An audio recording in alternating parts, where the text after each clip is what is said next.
आज गोहाना कथुरा मुंडलाना ब्लॉक सोनीपत के ex serviceman और वीर नारियों द्वारा गोहाना के फुहारा चौक से एसडीएम कार्यालय तक जुलूस की शक्ल में व सोनीपत के छोटूराम धर्मशाला से उपायुक्त कार्यालय वन रैंक वन पेंशन व ओआरओपी की खामियों को दूर करने की मांग को लेकर प्रदर्शन करते हुए गोहाना एसडीएम आशीष वशिष्ठ व सोनीपत उपायुक्त को ज्ञापन सौंपा। इस दौरान एक्स सर्विसमैन एवं वीर नारियों ने अपनी परेशानियों को मीडिया के सामने रखते हुए कहा कि सरकार द्वारा अफसरों व जमीनी स्तर पर काम करने वाले सैनिकों के बीच वन रैंक वन पेंशन में जो भेदभाव किया गया है वह सैनिकों के साथ अन्याय है, जबकि फ्रंट पर तो सैनिक ही लड़ते हैं। इसलिए सरकार को इस ओर ध्यान देते हुए वन रैंक वन पेंशन का पूरा लाभ सभी सैनिकों को एक बराबर दिया जाना चाहिए। हम आज इकट्ठा होने का मतलब ये है जी, हमारी कुछ जो आरओपी 2 में विसंगतियां हुई हैं उनके बारे में, उन विसंगतियों को दूर कराने के लिए हम माननीय राष्ट्रपति जी और माननीय प्रधानमंत्री जी, माननीय रक्षा मंत्री जी को एसडीएम साहब के माध्यम से अपनी विसंगतियों को दूर कराने के लिए कुछ पॉइंट दे रहे हैं। और हमें आशा है कि माननीय राष्ट्रपति जी, प्रधानमंत्री जी और रक्षा मंत्री जी हमारी इन विसंगतियों को दूर करने का कष्ट करेंगे। क्या मांग है जी? हमारी मांगे हैं जी, हमारे 10 पॉइंट हैं वैसे तो टोटल। सबसे पहले है हमारी मांग है एमएसपी जोखिम भत्ता। जो जवान बैंकर में रहता है और फ्रंट पे लड़ाई करता है, जैसे लेह लद्दाख में है, उनको तो 5200 रुपये महंगाई वो दे रहे हैं एमएसपी। और एक नर्स है उसको 10,500 रुपये दे रहे हैं, और एक अफसर है 15,500 रुपये ले रहा है, जबकि अफसर तो ऐसी में बैठा रहता है। हमारे जवान जैसी आगे रहते हैं। दूसरी हमारी मांग है जी विकलांगता। अगर हमारा जवान जैसी 100% विकलांग है तो उनको 16 से 18,000 रुपये दिया जाता है, जबकि एक अफसर की एक उंगली कट जाती है तो उसको 2,52,000 रुपये मिलता है। यहाँ भी हमारे साथ भेदभाव है। दूसरा हमारी वीर नारी 86 के पे कमीशन में, 6ठे पे कमीशन में हमारी वीर नारी को 3,800 रुपये बेसिक पेंशन मिलती थी, और हमारे अफसर की वीर नारी को 5,800 रुपये मिलती थी।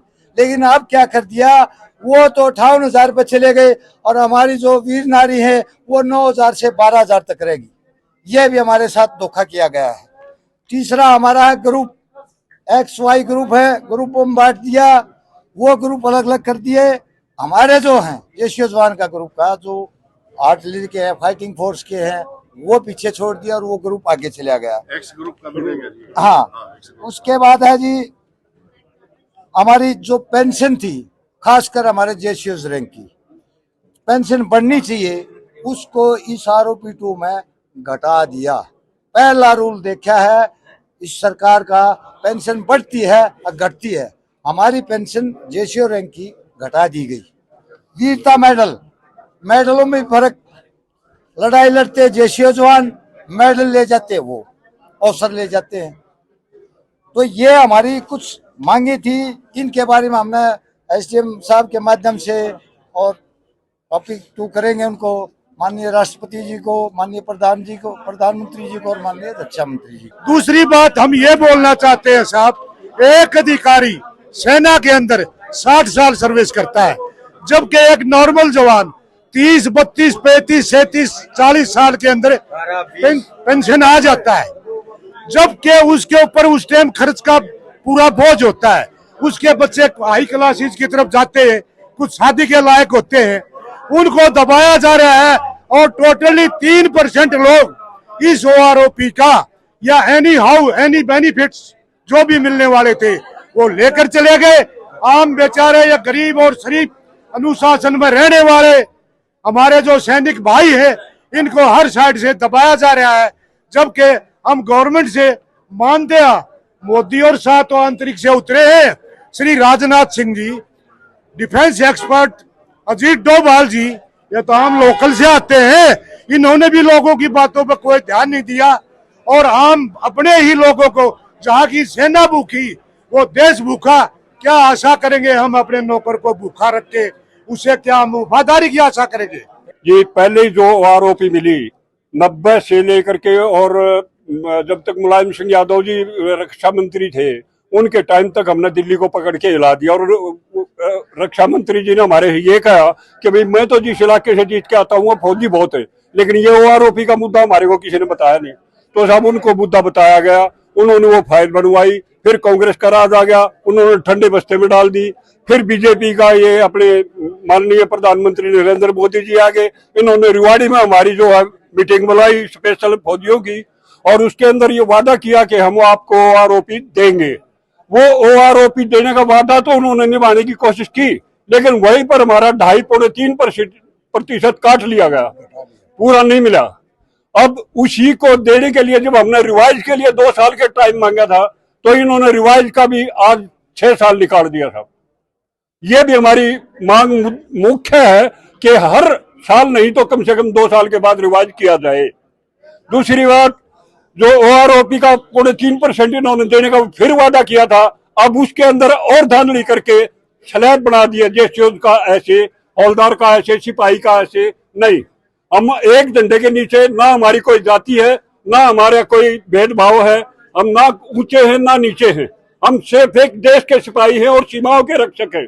हमारे साथ इतना बड़ा भेदभाव किया जा रहा है, हमारी वीरांगनाओं के साथ इतना बड़ा भेदभाव किया जा रहा है। इस OROP के अंदर तो बिल्कुल ही ऐसा कर दिया कि मीठी गोली, चुनाव को देखते हुए इन्होंने ये गोली फेंकी है, लेकिन यह हमें मंजूर नहीं है। हमारी OROP जो 3% बढ़ती है वो कंप्लीट दी जाए, और हर रैंक को दी जाए, हर विधवा को दी जाए, हर जवान को दी जाए, यही हमारी प्रार्थना है। आज हमने जो ज्ञापन दिया है, हम उम्मीद करते हैं मीडिया के माध्यम से और अहदेदारों के यानी SDM साहब के माध्यम से, ताकि हमारा यह ज्ञापन ऊपर प्रधानमंत्री, रक्षा मंत्री और राष्ट्रपति तक पहुंचे और उसके ऊपर तुरंत विचार किया जाए। अगर ऐसा नहीं होता है तो उसके बाद हम आगे की रणनीति इकट्ठे होकर बना करके जब आपको बताएंगे। और आज हमारे जो साथी हैं वो जंतर मंतर पे भी धरना दिए बैठे हैं। आज से नहीं, 2 महीने हो गए, पूरे देश के अंदर हमारे वीर जवान जो है, अगर एक जवान और किसान सड़क पे आ जाता है तो मुझे उम्मीद नहीं कि वो देश विकास की तरफ बढ़ेगा। इस दौरान वीर नारियों ने भी अपनी व्यथा व्यक्त करते हुए कहा कि हमारे पति का गुजर जाने के बाद हमारी पेंशन में 40% काट दिया जाता है, जबकि हमारे पूरे परिवार को मेडिकल सुविधाएं भी नहीं दी जाती हैं, जिन्हें दुरुस्त करते हुए सभी को मेडिकल सुविधा और दूसरी अन्य सुविधाएं बराबर दी जानी चाहिए, जिससे हम अपना जीवन यापन कर सके। आज मैं कहना चाह रही हूँ, जो हमारा हक है हमारे को मिलना चाहिए। एक अफसर का नकून उतर जाता है, उसको गाड़ी लेने जाती है, और एक जवान को बीमारी लग जाती है, और ड्यूटी में उसको कैटेगरी भी नहीं मिलती है, और विधवा हो जाती है औरतें, उसकी आधी पेंशन कटती है। अपने बच्चों को कैसे पालेगी? राशन कार्ड है वो बंद कर दिया हमारे बच्चों के, वो क्या खाएगी आधी पेंशन में, क्या खाएगी? हमारे को यह हमारा जो पूरा आता है मिलना चाहिए। हमारे बच्चे हैं जो बिना रोजगार हैं, उन्हें रोजगार मिलना चाहिए, और ये सारी और मेडिकल सुविधा मिलनी चाहिए, और ये जितनी बाण गे लारी है सारे एक से होनी चाहिए, नर वीर नारी। जगत महान न्यूज के लिए गोहाना सोनीपत से तेजवीर सिंह की रिपोर्ट।